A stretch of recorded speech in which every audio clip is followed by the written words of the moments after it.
Hello and welcome to the video. This video I'm going to go through the process. I'm going to show you exactly how I'm going to take this radio here, Jumper T16 from Jumper TX to OpenTX, and also preserve all the model memories. Now the model memory stuff is a little bit dodgy, but I'm going to show you exactly how I've done it so you can follow along.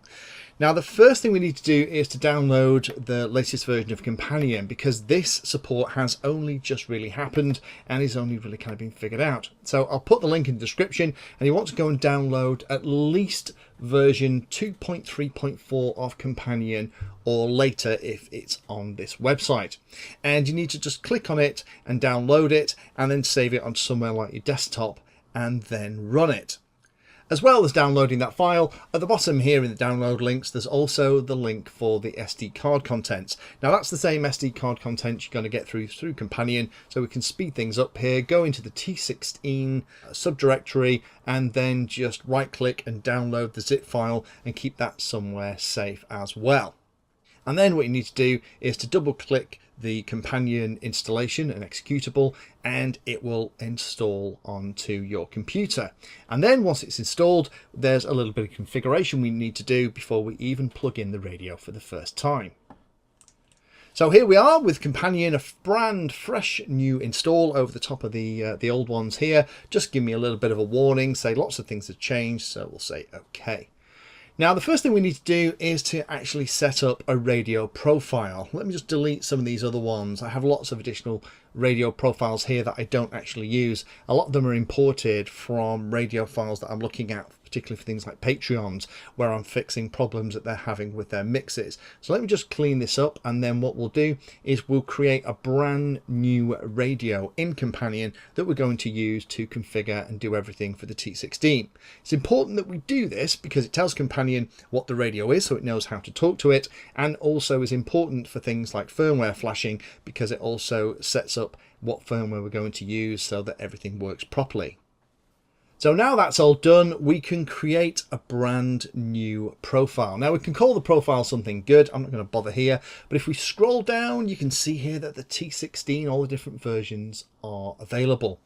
Now lots of different options in here: Lua support, EU, whether or not you're in the EU, whether or not you want the no heli stuff. This is exactly the same now as all the other OpenTX Flash in videos that I've done, so nothing different here, with the exception of this at the bottom, where if you have one of the T16s with the internal multi-protocol module, you need to click that.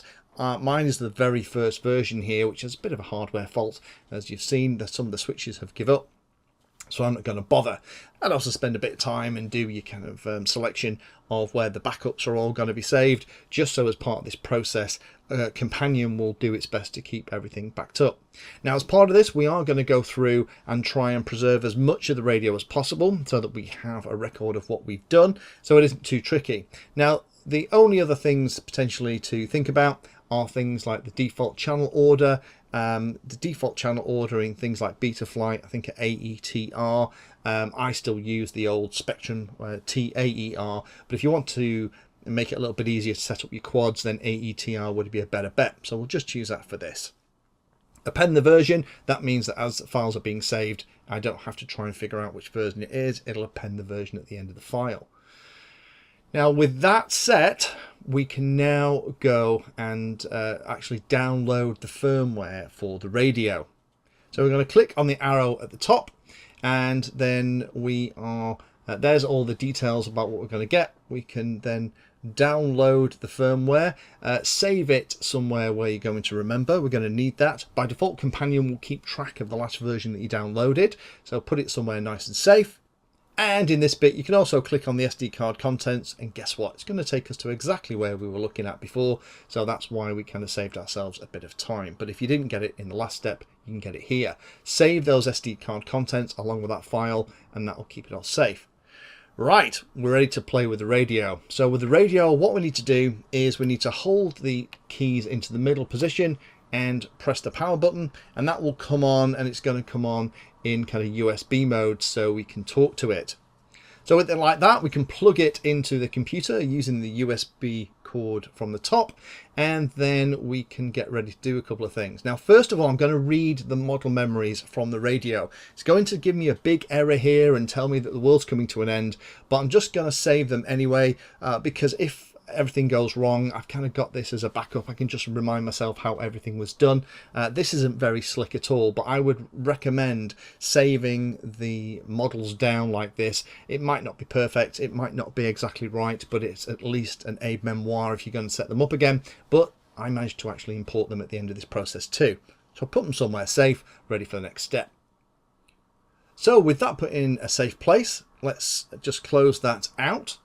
And then what we'll do is we will write the firmware to the radio. So we'll click on this icon on the left hand side.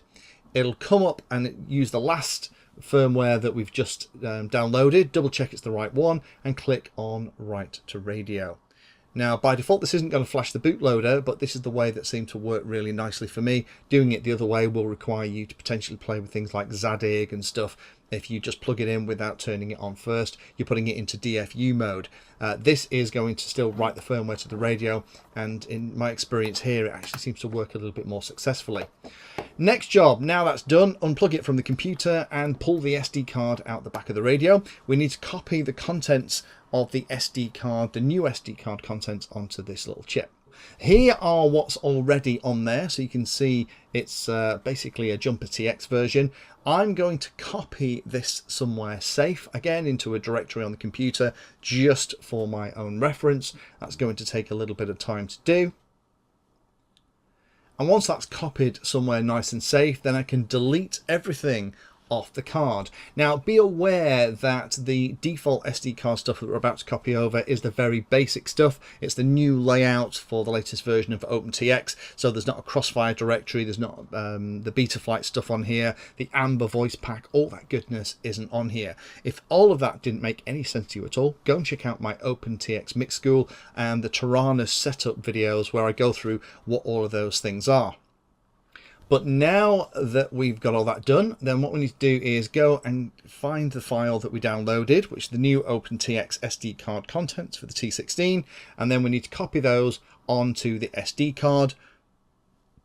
When that's finished, eject it and push it into the radio. So now we have a radio running OpenTX, and we have the SD card already too.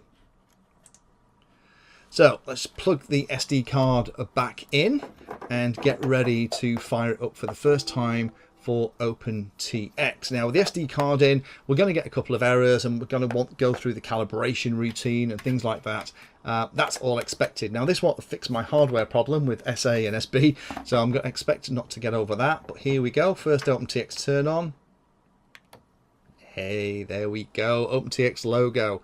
Right, storage warning. It's going to basically format all the stuff ready for that. And now we're going to have to go through the calibration routine. So we're just going to follow along here. We're going to move all of the sticks into their middle positions, the sliders and the rotating controls as well. And then what we'll do, make sure they're absolutely in the middle. Once they are, I'm going to hit enter, and it's going to tell me to move the sticks and pots to the extreme of the positions. So as you can see here on the screen, everything is starting to move. The other thing you need to do, of course, on the T16 is press each of the buttons on the 6 position selector. Go through it a couple of times and make sure that at the bottom of the screen you can see it going 1, 2, 3, 4, 5, 6. Once you're happy with that, then press enter, and there we are. OpenTX running, ready to rock and roll. Now, if I press and hold the enter key and look at the models, everything's gone. Oh dear.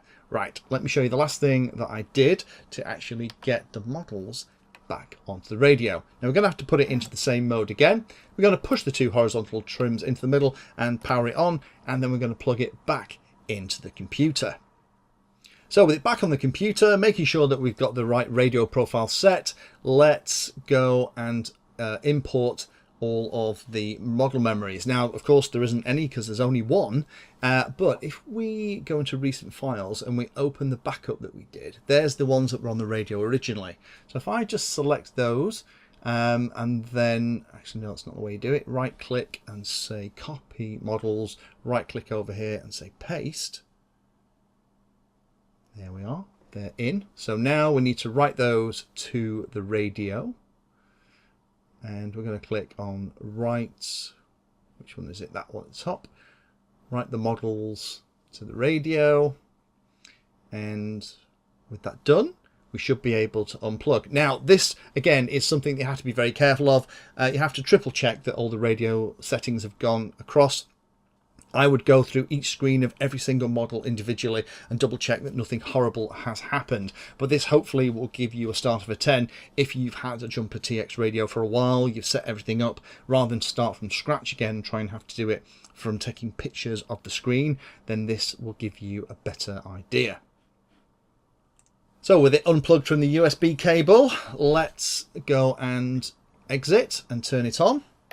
So here we go, OpenTX. I'm going to get the error for the throttle, and I'm also going to get the error for the switches because of hardware issues on this radio. Now if I press and hold the enter key, ta-da! There's the 3 models that I copied across. Again, I'd definitely spend a bit of time going through each of those to make sure they're all okay.